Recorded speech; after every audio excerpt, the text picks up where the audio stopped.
através do nosso WhatsApp, DDD 91 aqui de Belém, 988140073 e DDD 96 em Macapá, no 991146676. E quem já está posicionado para falar com a gente de forma remota é ele, o nosso atleta Rômulo Pinheiro. Muito bom dia para você, meu amigo. Muito bom dia, meu amigo João Vitor Barra. Um forte abraço lá para o Dayan em Macapá. E não esquecendo que a preparação até 31 de dezembro, até São Silvestre, continua forte. Toda semana, fotos e vídeos novos lá no meu Instagram, viu? Acompanhe aí a rotina do atleta, viu? Exatamente, né? É o que a Globo não mostra, né, Dayan Andrade? Você que acompanha também o Rômulo lá no, no Instagram, o outro lado dele. Fala, meu irmão, tudo jóia com você, Rômulo? Bom dia, amigo. Dayan. O que a Globo não mostra, a CBN mostra, viu, Dayan? É verdade. Aqui a gente, os bastidores acabam não sendo bastidores, a gente expõe. Tô brincando. É isso. Mas de fato é isso. Não, como eu falei já para vocês aqui, eu digo que na TV aqui, a gente tem a Tati, que é apresentadora do Estação, e do Bom Dia Amapá da Rede Amazônica, ela é a nossa referência de atleta. Ela é de corrida e tal. E aqui na CBN é o Rômulo, nosso exemplo também. É atleta. Só que Rômulo, aí tem uns dois apresentadores aqui que apresentam o bloco de esporte também, falam de esporte. Eu digo, eu tô mesmo falhando que eu não tô praticando nenhum futebolzinho e tal, mas eu vou começar pelo menos a correr de leve. Eu jogo futebol quando eu vou para Ferreira Gomes, eu jogo aquele futsal, aquele campo.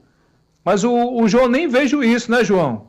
Não, mas não fica sedentário, João. Não. O João é do skate, Rômulo. Agora que eu lembrei. Skate também, eu caminho também, viu? Dou uma corridinha. É tranquilo.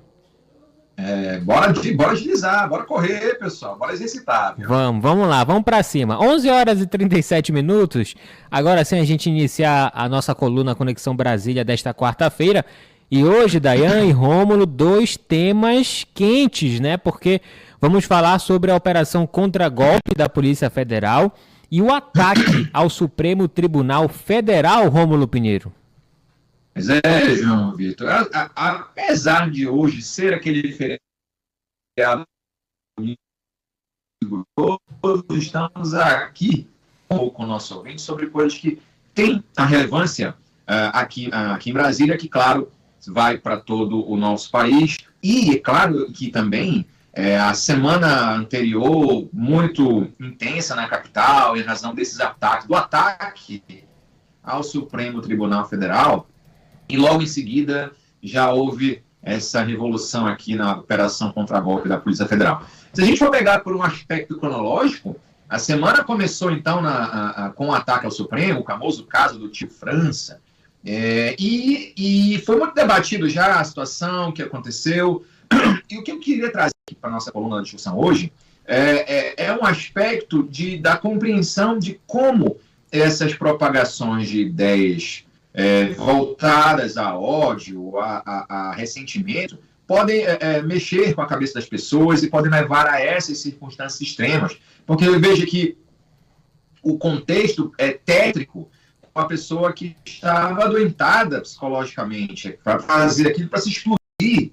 Claramente a pessoa estava afetada por um transtorno aí, e ele não tinha um histórico a princípio, que a Polícia Federal investiga isso também, mas não havia histórico dele, e mudou esse comportamento a partir da eleição de 2018, esse afluxo de ressentimentos e ideias, e propagação dessas ideias, acabou transformando uma pessoa que não havia um histórico de doenças psicológicas e chegou a esse extremo. A gente, claro, entende que ele praticou um ato irresponsável, mas não podemos deixar de encará-lo como vítima também de um conjunto e exposição de ideias. Havia tanta conexão com a ficção que ele deu vários sinais. Ele estava com a calça parecida com a do personagem Coringa. Ele deu mensagens lá na casa dele, explodiu um artefato ali, explodido dentro lá da kitnet, lá na Ceilândia. Ou seja, como esse contexto e aqui não há uma questão específica de polarização, mas sim como esse aprofundamento das mensagens das pessoas e chegando nestes níveis. Não é a primeira situação na qual esses ataques acontecem, nós temos vários outros. Aqui em Brasília, às vésperas da virada de ano para 2022-2023, tivemos a questão do atentado, que pouca gente lembra, mas o atentado terrorista que foi abortado, a explosão de tanques de combustível no aeroporto aqui da capital federal. Então, uma coisa terrorista que não passava, não era nada corriqueiro, ou corriqueiras dessas circunstâncias aqui na cidade, muito menos no país, e agora, com esse aprofundamento dessas questões, traz, então, essa é uma preocupação inexistente aqui na capital. O Congresso Nacional, o Senado Federal, o Supremo, o Palácio Planalto, aquela área da Praça dos Três Poderes, continua fechada por grades. Há ainda muito risco de novos ataques e para mostrar como isso vem adoecendo grande parte das pessoas. Não, a pior aqui é tentar conversar de ideologia que as pessoas têm, botar eles dentro de uma caixa e não sair daquela caixa. Acaba que, se essas ideias forem, a pessoa acaba doendo com a pessoa que, infelizmente, tirou a própria tragédia sem precedentes. Aí a semana já continuava, difícil em razão dessa circunstância, e há investigações, até a casa em que ele morava lá em Santa Catarina foi queimada pela ex-esposa, nova linha de investigação também, é um caso que ainda vai ter mais desdobramentos com certeza. Quando se trazia aqui uma discussão sobre a PEC 6x1, trazer o caso Robinho para explicar lá no Supremo, o João Vitor Barra gosta de esporte, então a gente ia trazer, o Dayan também, discussões a respeito do ex-jogador. Eis que então surgiu esta nova bomba aqui na capital federal, que se tratou da operação contra-golpe da Polícia Federal. Então, já se havia a discussão aqui em Brasília dos riscos, da avaliação de que a delação do ex-ajudante de ordens Mauro Cid não estava completa, ou seja, ele delatou muita coisa, mas aquela delação que a gente chama de qualificada, ou seja, como, por exemplo, nós vimos essa situação, nós estamos vendo essa situação agora, e outros responsáveis contra o Estado de Direito também omitidos. E aí, nessas apreensões que a Polícia Federal fez na casa de Mauro Cid, onde ele também tinha algumas ocupações, levou esse celular para a extração de dados, e este é o ponto central, é o ponto de partida para o que aconteceu recentemente. Então, a partir dessas mensagens, e apagadas de computador, muito cuidado, muita cautela. Ela tem equipamentos que conseguem recuperar grande parte de mensagens apagadas de celular, de computador, dispositivos eletrônicos em geral. Não pensemos, então, que uma polícia bem aparelhada não tem como encontrar a partir desses dados, a partir desses componentes eletrônicos. E aí, chegou-se, então, à situação atual da descoberta desse plano, e por meios materiais, lembrando, não se trata aqui de alguém que falou que existia isso, né? Para que o entorno daqueles que defendem o ex-presidente Jair Bolsonaro, os militares, informam que o próprio filho de Jair Bolsonaro, Eduardo Bolsonaro, falou que pensar em matar não é crime. Enfim, já no mesmo dia já houve aí uma tentativa de um concerto para a defesa desses militares que foram presos. Muito embora tenha havido essa estratégia, o Dayan e João Vitor, sim, é diferente das outras circunstâncias, porque dessa turma, que disse que informou que se reuniram militares para tentar matar o presidente Lula, o vice-presidente Alckmin, Alexandre de Moraes, não foi. Foram documentos, mensagens, planejamentos detalhados, então isso está devidamente documentado através pelo que nós temos em acesso inicial, claro, esse inquérito ele é sigiloso, para a imprensa em geral, nós tínhamos acesso ao relatório da Polícia Federal também, como várias pessoas conseguiram, mas é a informação de que existem elementos fáticos, ou seja, comprobatórios, documentais, de que houve não só o conceito desse plano, mas o início da prática.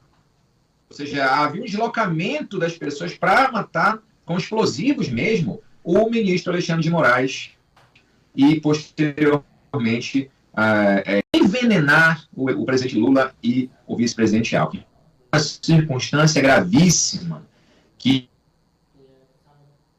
tem posto as autoridades aqui em Brasília do avanço dessas tentativas de golpe lá desde 15 de dezembro de 2022. E a ideia é tão detalhada, tão bem detalhada, meus amigos, que já havia até uma gestão de um gabinete de crise, porque a ideia era matar Alexandre de Moraes, Lula e Alckmin e desestabilizaria a chapa vencedora das eleições.